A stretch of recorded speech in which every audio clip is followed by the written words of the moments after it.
Welcome back to another YNAB video. Today we're going to go through categories and how my husband and I save money in each of these categories, or a better way to say it is how we don't spend money in these categories. And then it'll make a little more sense when I do my monthly budgeting videos. So we're going to be starting here in February 2025. Just so it's a little cleaner, please ignore the fix this at the top. That's something in January that will get cleaned up later. So to start off with, we will do this income holding category. So we are a month ahead. So whenever my husband's paychecks come in, I put them in the assigned on this line. And then the following month we can release all that money, and then we're a month ahead. The King Cows and Transport, that is something for my dad's business that when we do things for him, that's where we settle up or get reimbursed. Moving on to blow money, my husband and I actually spend about the same per year for blow money.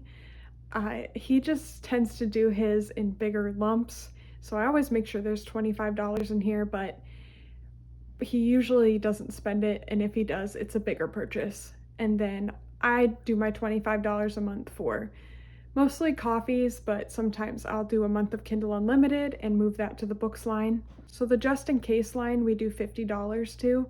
This could be like a phone charger or just something that wasn't in the budget or doesn't have a category that makes sense, or we will just use this to cover overspending. Shared fund would be for things like concert tickets or county fairs, but we don't really do those things too much, so that's mostly just an organizational line, and we don't really plan any spending. Same with this cash line. Sometimes if we receive cash and I don't really know where to put it yet, we'll put it in this line, so then I can spend it elsewhere and then just move that money there.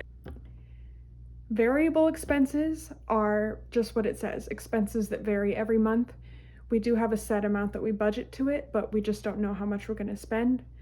So groceries is typically $100. This next month though, we're going to be able to lower it because we bought some more meat for my dad, and we will just be able to take that out of a different line that I have specially for meat that we buy in bulk like that. Grocery holding is if we buy something ahead. For example, bacon was on sale and we get 5-pound packages that we freeze. So I went ahead and bought that. So currently in January, it shows that that is in this grocery holding line, and I'll either try to cover that with our actual grocery money, or it gets pushed to the next month where we'll actually use those items, and then I cut our grocery budgeted amount by that much.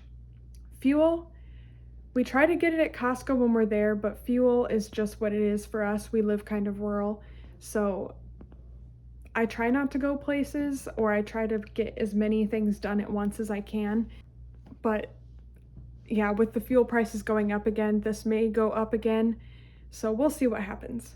Eating out and tip. We ate out a lot more when we were first married and before that, but we used to have $150 in this line, and then it went down to $100, and now we leave $60 in there, because if we go out to eat or if someone invites us out to eat, then $60 covers it if we don't get drinks or anything like that, and we can leave a pretty good tip. The next line is for our son, so this is things like diapers and wipes. I usually know a month ahead. How we save money here is I will just watch Amazon for the things that we really like. For example, some diapers that we liked were 50% off because they're changing their design or something, and so I stocked up on those in the current size and the next sizes. And then on top of that, we've been able to get a lot of hand-me-down clothes, so he really doesn't need anything besides that. For our cats, a major way that we save money here, and it's actually been great for our house, we switched from regular clay litter to Tractor Supply's pine pellet bedding, and have figured out a system for that, because a 40-pound bag of that is only $5 or $6, and we were paying at least $40 a month for litter.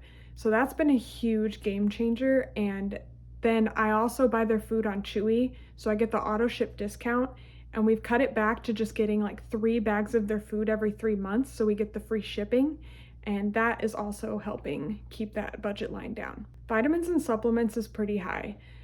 I just budget to this month to month based on what we need from Amazon, especially breastfeeding and being pregnant, I've prioritized supplements a lot, so that's just a line that's just another line that is what it is.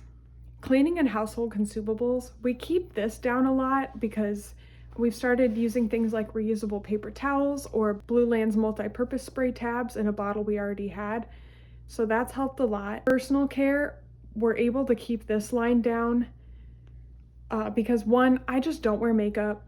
I cut my husband's hair. I only get my hair cut once, maybe twice a year, and I kind of go all out for that. And I always leave a really good tip because I only go once a year. And then we use a lot of reusable things here. So I have like a reusable body scrubber. My menstrual products, I use a cup that I paid $35 for like 8 years ago and will just repurchase when it starts to fail. And then I have reusable period underwear too. So that saves a ton of money. Then books, I save a lot of money by going to the library, passing books around among friends, or getting a month of Kindle Unlimited every once in a while. And there's a little trick you can do, which I hope they don't find out, that you can just put your Kindle in airplane mode and you can basically keep the books until you get on Wi-Fi again. Then the gifts and grandma lunch. So this is just like a month by month thing. My grandma's in the nursing home, and when I do her nails once a month, I like to take her food. So I put $20 there, sometimes a little more from the miscellaneous if I need to cover it. Moving on to subscriptions. So the way that we save money here is we share with our family. So each of us has a subscription and then we just share our logins, which I know like Netflix is really cracking down on, but we rarely watch any TV at all. We mostly have Peacock for football. Otherwise, I don't even think we watch an hour of TV a week sometimes. So it just doesn't make sense. And if worse came to worse, I mean, we would just give up our logins and we just wouldn't watch if we couldn't share anymore. So we currently have Peacock. Spotify, we have Duo, so we save a little money there. And we both use Spotify a lot. So it's worth us each having individual accounts and not having ads, just for our sanity. Care.com is something I've just been renewing the last couple of years. It's basically to cover the background check that they do, just in case I want to do something with that. Then Amazon Prime, we tried to cut this one year, but I totaled up how much we spent in shipping, even when we prioritized having the free shipping option as much as possible when they would give it, and it still was like $300, whereas it's $140 for the Prime subscription with tax, and maybe it's close to $150 now. But also my husband watches some football on there, we watch movies on there, we rent movies on there, I can get the Kindle Unlimited subscription, so it's just made a lot more sense to have it than to not. Same with Costco, it's worth getting the executive membership. It basically pays for itself when you get the rebate every year, and I foresee our rebate will be a little bit higher because we did a lot more bulk meat buying here. My husband was cutting his own steaks. Then of course we have YNAB here, and I'm not going to cut that ever. It's worth every penny. We pay for the yearly amount. That would be my biggest suggestion with any of these, is if you can pay a yearly amount, it's going to cut it back a lot, and then just save up throughout the year so that when the time comes, it's not a big surprise when you have like the $140 Amazon subscription.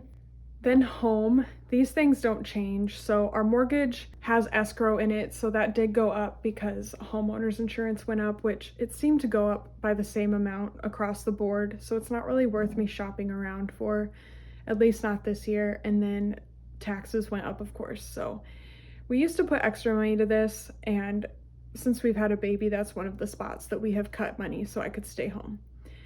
Water, garbage, apparently I just got notified that that's going to go up a little bit because of a sewer loan that our town has, so that might go up about $5 a month. And then electric, we put in central air and a heat pump, and that's been working really well. And before we had a baby, we used to have electric baseboard heaters and a window air conditioner, and we would keep the house at about 55, 60 degrees in the winter and about 70 degrees in the summer. And since we've had a baby, we've upped it to like 67 degrees in the winter.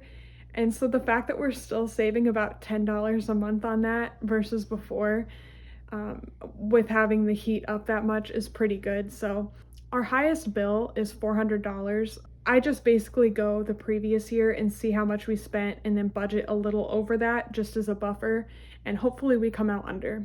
Monthly fixed things is just phones and internet right now. Phones, we are switching to Mint Mobile this summer. I'll be able to take my phone with me because we don't upgrade phones. That's the biggest way we save money here, is we don't upgrade phones until our phone literally doesn't hold a battery anymore or it physically breaks. So we have a contract deal right now that runs through July of this year. And so in that month, we're saving up for my husband to get a different phone, and then I'll be able to take my phone with me. And eventually I think I'll get the light phone because we are not for Apple Intelligence. The simpler the phone, the better. So that's how we're gonna do that. And then internet, we get the lowest package option. We rarely have more than one device using it, and even when we do, we have absolutely no problems. They like to advertise a package that covers a certain amount of devices using it at once, and I think that they overinflate that a little bit.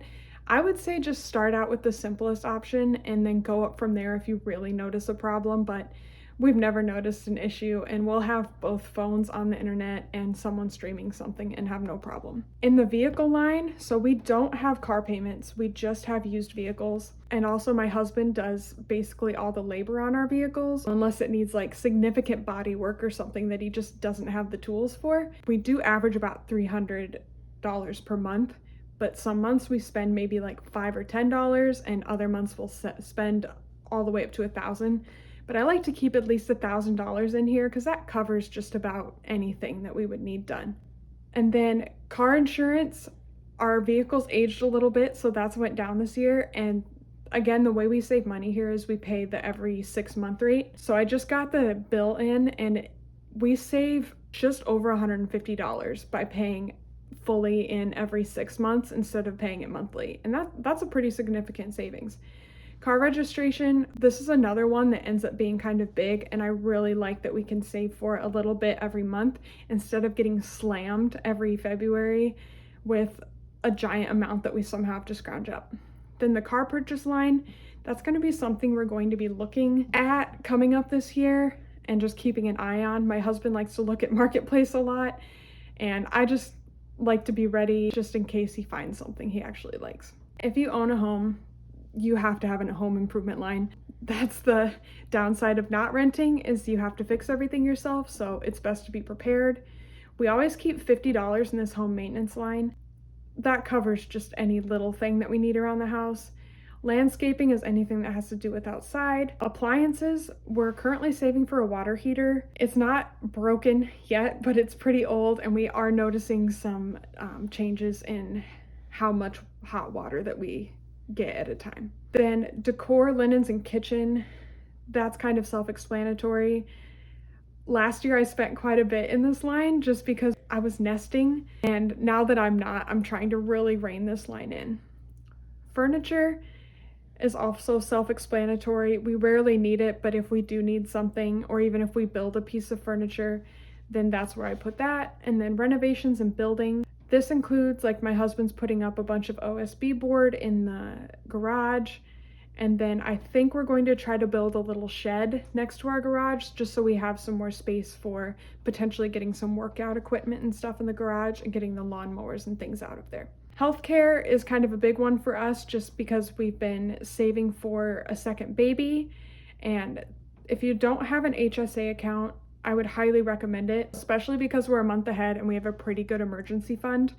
We don't mind having a high deductible health plan. And if you have a high deductible health plan, then you can have an HSA. And an HSA is great because you are tax-free putting money in, tax-free when you spend it on health things until sometime in your 60s, and then you can use it on whatever. And then it's tax-free coming out. Plus your money's sitting in the market and it can actually make some money. So we are able to run everything through our HSA as far as having a baby, and then my husband also gets a little bit from his employer, so I keep that in a separate line also. And then this medical non-HSA line is for if we've maxed out our HSA contribution, then I switch back to this medical non-HSA line just to keep things separate and clear. Long-term funds, Clothes, I have $50 a month, but basically we just do this as we go.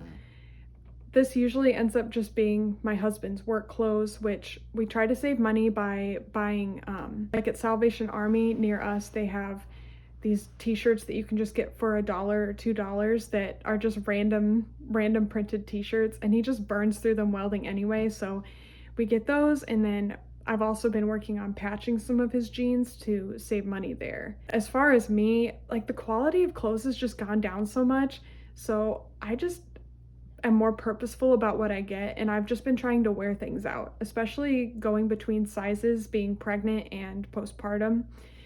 And maybe someday I'll invest a little more in my wardrobe, but as far as when I'm having babies, as long as I have a few things that make me look nice, I'm just gonna go with that and not have too many clothes. Cat care, I like to have enough in here to take each of them to the vet, which is about $100 each. We used some of this money to cover an issue we had with the car that we did have to take it somewhere, but otherwise we will build this back up so I have enough to take them. And our cats are indoors, so I got their rabies shot updated when we moved. Otherwise, I don't take them to the vet. We don't get regular shots or anything like that. I do frontline during the warmer months, but otherwise, that's how we keep our cat care costs down. Then our Christmas line, we save money here by budgeting every January how much we're going to need. And then because there's a little money in there already, I'm able to buy things in advance. This just makes it not hit so hard again at the end of the year. Taxes, I basically take what we owed the previous year and then make that the goal for the next year. I'm hoping that we have enough there and this goes way down just due to me not working anymore, being able to use the HSA benefit, and then having the little guy here too should help with that. And then as far as getting a refund and stuff, we would prefer to keep our withholding lower so that we can keep that money and gain interest on it. And obviously you don't want to owe too much at the end of the year, but I would rather that we keep that ourselves, earn interest on it, and then pay a little bit at the end of the year rather than the government basically holding it for you as savings. Then water filters, we have a Berkey filter and then I get these other filters that I put in it, and we get those 2 times a year. That's actually coming up for February. Meat, we get a whole cow every year, and sometimes we split half a hog with my parents. So I like to save up for that during the year. Vacations and trips, my husband and I both each have a trip planned this year, so we'll be putting some money towards that. New phones, this is where we're saving for the new phone that my husband wants that we can put on our next plan. Giving, this is for around Christmas time. We put money in here that we donate at the end of the year. This next line, oh, I just realized I could have been clicking on these every time to highlight them. My bad. This line is for anything related to like shooting, trap shooting, anything like that my husband and I do. It's mostly an organizational line. And then this bonus line will actually be going away. My husband's bonuses are no more. The company made a change, so that line will be going away. Next up, we have investments. This is where I put money for our Roth IRAs and save up for our life insurance. Highly recommend term life insurance. Get on it while you are young and healthy because your rate won't change. Especially if you are the main breadwinner for your family, make sure you have life insurance. And then my husband maxes out his Roth every year, and I was doing that as well. We had it set up to withdraw enough to max it out, but that's one of the places we cut for me. So we still want to put a little money to it, so we put $100 a month, and that's just between these accounts and then my husband's retirement. I'm pretty sure we're saving at least 15% when I looked at it last year when we were planning. Then the emergency line. This is our emergency fund. Obviously, being a month ahead, we have a little bit of emergency fund. We would really like to get this up to at least $15,000 or $20,000, but if crap hits the fan, like we can make a lot of cuts and we could make this go a long way. We have our 12-month CD for some of our emergency fund money.